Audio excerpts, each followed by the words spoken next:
সদৌ-অসম কবি সন্মিলনৰ নগাঁও জিলা শাখা ফুলগুৰি আঞ্চলিক কবি সন্মিলনৰ উদ্যোগত আজি কেন্দ্ৰীয় কাৰ্যসূচী কাব্যদিন অনুষ্ঠান পালন কৰা হয়। অনুষ্ঠানৰ আৰম্ভণিতে পতাকা উত্তোলন কৰে দুৰ্গেশ্বৰ বৰকটকী, বন্তি প্ৰজ্বলন কৰে তিলক বৰাই, স্মৃতি তৰ্পণ কৰে পুতুল চন্দ্ৰ ডেকা, বৃক্ষৰোপণ কৰে দুৰ্গেশ্বৰ বৰকটকীয়ে। ইয়াৰ পিছত কবিতা পাঠৰ অনুষ্ঠানৰ উদ্বোধন কৰে নগাঁও জিলা কবি সন্মিলনৰ সভাপতি দ্বিজেন্দ্ৰনাথ হাজৰিকাই। প্ৰায় 150 কবিয়ে কবিতা পাঠ কৰা অনুষ্ঠানৰ সঞ্চালনা কৰে সদৌ-অসম কবি সন্মিলনৰ প্ৰাক্তন সভাপতি প্ৰদীপ শইকীয়াই। সদৌ-অসম কবি সন্মিলনৰ প্ৰধান সম্পাদক সৈয়দ পাৰভেজ হুছেইন, উপ সভাপতি উজ্জ্বল পাউগাম, সম্পাদক পৱন শৰ্মা, সাংগঠনিক সম্পাদক ভৱেন চন্দ্ৰ নাথ উপস্থিত থকাৰ লগতে উদ্যোক্তা আৰতী মেধি, মদাৰজ্যোতি প্ৰমুখ্যে ব্যক্তিসকল উপস্থিত থাকে। চনতে প্ৰতিষ্ঠিত হোৱা সদৌ-অসম কবি সন্মিলন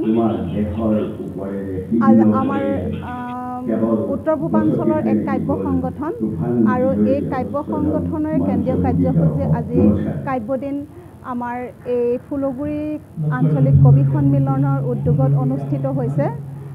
ফুলগুৰি 238 নং প্ৰাথমিক বিদ্যালয়ৰ প্ৰেক্ষাগৃহত আৰু এই প্ৰেক্ষাগৃহত অসমৰ বিভিন্ন প্ৰান্তৰ পৰা কবিকুল আহিছে আৰু এই কাব্যদিন হৈছে সদৌ-অসম কবি সন্মিলনৰ এখন মঞ্চ, য'ত আমাৰ নপুৰণি কবিসকলৰ মিলন ঘটে আৰু এই মঞ্চতে কবিতাৰ উত্তৰণ ঘটাৰ এক মঞ্চ হয় এই কাব্যদিন মঞ্চ। আৰু এনেদৰে আমি বিভিন্ন কেন্দ্ৰীয় কাৰ্যসূচী পালন কৰি আহিছোঁ আৰু অনাগত দিনবোৰৰ ভিতৰতে আমি এনেকৈ পালন কৰিবলৈ আমি চেষ্টা কৰিম। আমাৰ মন আছে আৰু আমাৰ ফুলগুৰি আঞ্চলিক কবি সন্মিলন বৰ্তমান বহুত মানে আনন্দত উৎফুল্লিত হৈ আছে, কাৰণ এইবাৰ যি জিলাৰ বঁটাসমূহ আহিছিল তাৰে কেইবাটাও সন্মান, আমাৰ 8টা সন্মান ফুলগুৰি শাখা কবি সন্মিলনলৈ আহিছে।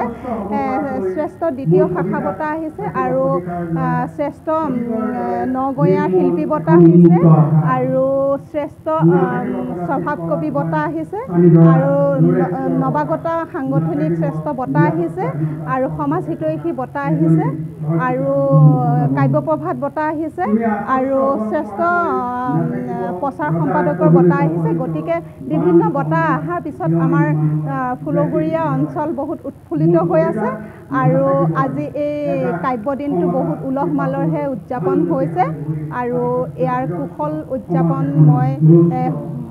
হ'ব বুলি মই আজি মানে মোৰ আশ্বাস ৰাখিছোঁ।